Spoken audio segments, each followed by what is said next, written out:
So guys, today I'm going to be talking about the things that I've noticed and learned from doing placement online and face-to-face. So if when you graduate or when you start working, you're wondering, is it better if I work face-to-face or is it better to work online? Hopefully this video will give you some insight into seeing the pros and cons of both, and that way you're more informed when you make your decision about where you want to work or how you want to work. So let's get straight into it. And we're going to begin with online. So working online, I've been working online now since April with my clients, and I've noticed that some clients kind of just do whatever they want when they're online. So I have one client in particular who kind of goes for walks, and she'll be walking around her house sometimes, or she'll be doing something, and I wouldn't say it frustrates me, but it kind of just makes me feel like a little bit irritated, because I would rather she just sit down and focus. Because although she's paying attention and she's focused, sometimes she'll be outside and there'll be lots of other outside noises, or there'll be like loss of connection, or Wi-Fi is bad in a certain area that she's in, and it's just like on and off, and sometimes the session is interrupted by us like not being able to hear each other or her losing connection. And yeah, sometimes some clients will kind of talk to people because, you know, maybe they're at home and some people might want to talk to them. It causes distractions. Of course, sometimes if people talk to you, it's not your own fault. Some people don't know that you're in therapy, or they might forget that you had a therapy session, so they might walk in and try to talk to you or shout from a different room. But yeah, I've noticed that sometimes online, because people are in the comfort of their own home and their own space, they might be a bit more lenient with how focused or what they're doing. Which leads me on to my second point, that there's more distractions and more interruptions, especially sometimes if a client is like doing their session on their phone.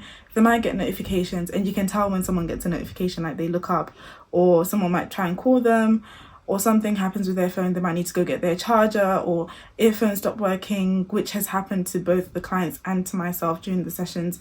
It's a bit frustrating because sometimes technology can just switch up on you. 1 minute they can hear you, 1 minute they can't, 1 minute Wi-Fi is good, 1 minute it's not. So that's just something.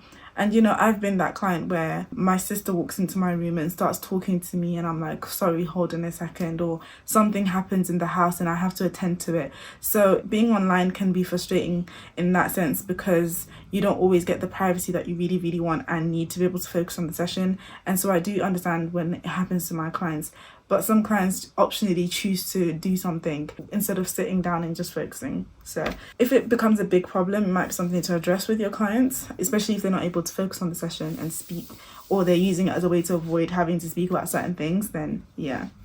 Which leads me nicely on to the next point, Wi-Fi and connection. Signal can disappear, Wi-Fi can disappear, power cuts can happen. I haven't had a power cut, but power cuts can happen. You just never know. Earphone batteries can die, anything can happen, but all you can do is do your best to be prepared. So having your laptop on the charger the whole session, even if it's full, because I know that sometimes my laptop can just switch off even if it's fully charged.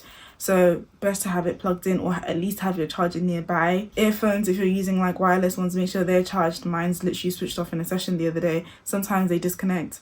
And sometimes I stopped using my laptop because the sound just wouldn't pick up. So I was constantly using my earphones, and sometimes that's also a problem. So maybe just try and have a backup to things just in case technology starts to get in the way.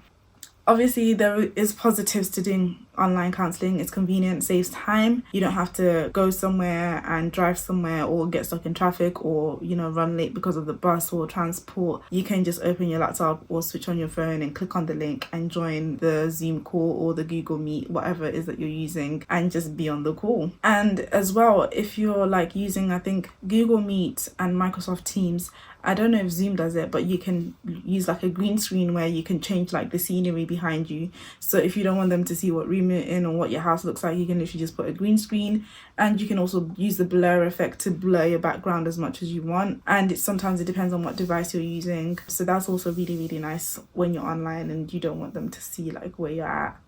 And I think working online, it makes it really hard when clients cry online, because there's nothing much you can do. I find for me, when clients cry, I tend to kind of speak, and then I wait, and then I maybe speak a bit more and just wait. And it's hard because you're not there, and you can't like, you know, put tissue near them or anything like that. Or if they want physical touch, you can't provide physical touch. It's just very difficult. So I think that's definitely something to keep in mind. I've been the client that cried online, and it was very awkward for me because I knew someone was just sitting there staring at me crying, and there was nothing they could do but wait for me to finish crying.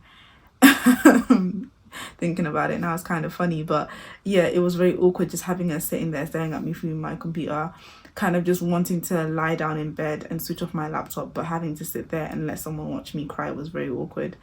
Yeah, I had to get my own tissue, of course. Yeah, it's very awkward. And then you kind of look up and you're like, okay, and they're just looking at you like there's nothing they can do, nothing they can really say but wait for you to be done. Yeah. Another thing, you have to be very competent with your emails and the links that you send for clients. So if it's like a Zoom and you need like the ID and password, and if it's like a reoccurring one, some of them, the reoccurring stuff on Google Meet, Zoom, they do expire after a while, or even Microsoft Teams, they do expire. So try and be aware of when they do expire so you can refresh them, send a new one. Because at a time with my supervisor, we had Microsoft Teams, and after like a few weeks of using the same link, sometimes it would expire. She would be waiting on the call, I would be waiting on the call, but we wouldn't be joined on the same call, and she would have to send me a new link, and that would expire after a few weeks. So just be competent when you're sending emails, logins, passwords, whatever it is. Just making sure that clients are aware and up to date, and they know exactly how to log in or how to join the call. And also try to send emails maybe 20-30 minutes ahead, because sending emails like at the time, it does take a few minutes for emails to come in.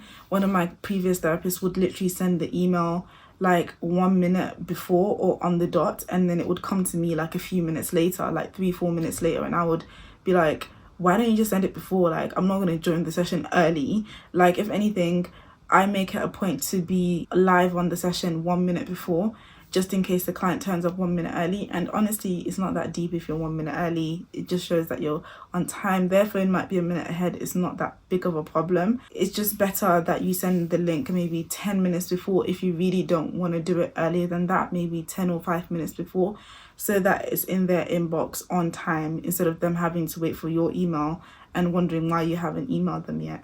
And I find that for me as the counsellor online, I really am a bit more casual and relaxed where I sit and what I wear. I could sit in the kitchen, I could sit on the sofa, I could sit in my bed, and because of the green screens, my clients would never know.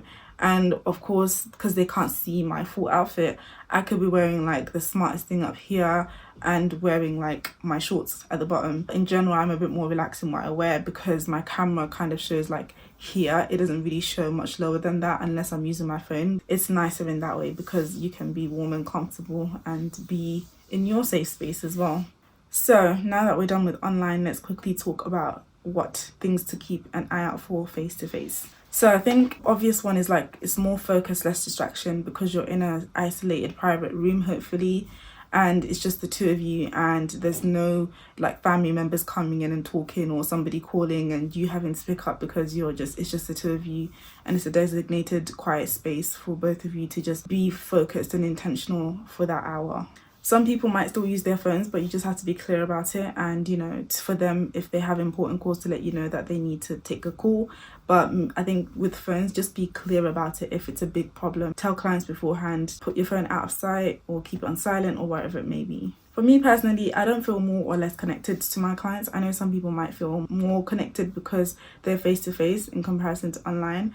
But for me, it hasn't made a big difference. Whether I'm a client or a counsellor, it hasn't made the biggest difference to me, but it might for you. So maybe that's something for you to keep in mind about whether you want to work online or face-to-face. Try both if you really want to, just to see if it makes a difference for your client work. If you find that being face-to-face is better for you and online is hindering you, then maybe just maintain face-to-face. But if you don't see a difference, then you can have the luxury of doing both or just doing online. So I think being face-to-face is nice in the sense that it helps you to read body language, and mirroring clients' body language helps a lot. So sometimes if my client is like crossing their legs, I'll cross my legs, or if their feet are facing forward, I'll face my feet forward. Mirroring has a subconscious way of connecting people more. I don't know if you know that. So when you mirror clients, they're likely to feel more connected to you. Having that in a face-to-face environment is nice because you can mirror what they're doing, and it's easier to do so because you can see their whole body, and their body language can tell a lot if you're very good at reading body language. I think another lovely thing about working face to face is that it's easier to do tasks and it's easier to do exercises and worksheets in the session. Things like chair work, which I did a video on, like the invisible chair, or using like the wheel of emotion, or doing certain tasks together, especially when you're doing like CBT therapy where you're maybe working with phobias. It kind of has to be face to face so that you can actually go into a certain environment and work through those phobias. So face to face definitely has that big advantage where it's easier to coordinate and do exercises. And some therapies do require that you're face to face, like sand therapy, for example, or maybe animal therapy. And I think as well, unlike online, I think being face to face wastes a lot of time when people don't show up, because maybe you've also traveled to go to the office and to be there and they haven't shown up. Whereas online, if somebody doesn't show up for like 10-15 minutes, you can just log out and carry on about your day. But with face to face, if you've traveled a distance, you've gone to that room, you know, switched on the light, set up the room, maybe made a cup of tea, you're waiting for this person, they don't show up, and maybe you've only got 1 or 2 clients, you now have to sit there and wait. You have to keep yourself there just in case they do show up, or you have to wait for the next client. Whereas if you're at home, you can kind of get on with other things and relax and do something else. So I think that's definitely a downfall of face-to-face therapy.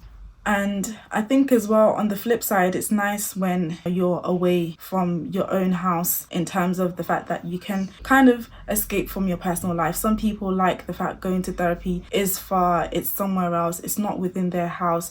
Sometimes it means that they can leave the kids behind and they can escape chaos at home if home is a chaotic environment, and they can kind of go to a completely different place where they know it's going to be peaceful, it's going to be quiet, it's going to be different. So like I was saying in my other previous point, that I think some therapies do need to be face-to-face. So for example, I think face-to-face is good because then it allows things like drama therapy and art therapy and sound therapy and all these other kinds of nature therapy to stay alive, because those ones have to be done face-to-face. You need to be able to have a room, a space to actually physically do certain things, and to have the therapist there to guide you and to show you how to do certain things, which cannot really be done alone. And some things require equipment which can only be kept in a big office where the therapist is. And you know, you don't casually have a sandbox at home to do sound therapy or nature therapy. You have to be physically outside. So I think face-to-face therapy has some elements which cannot be replaced by online therapy. And I think that's a really nice thing, because at least it caters to everybody. Some people prefer online, some people prefer face-to-face. But I hope that this video helps shed light for those of you who might be contemplating whether to work online or face-to-face, or maybe doing both. Let me know what you think and let me know which one you're leaning towards working on. And I'll see you in the next video. Bye.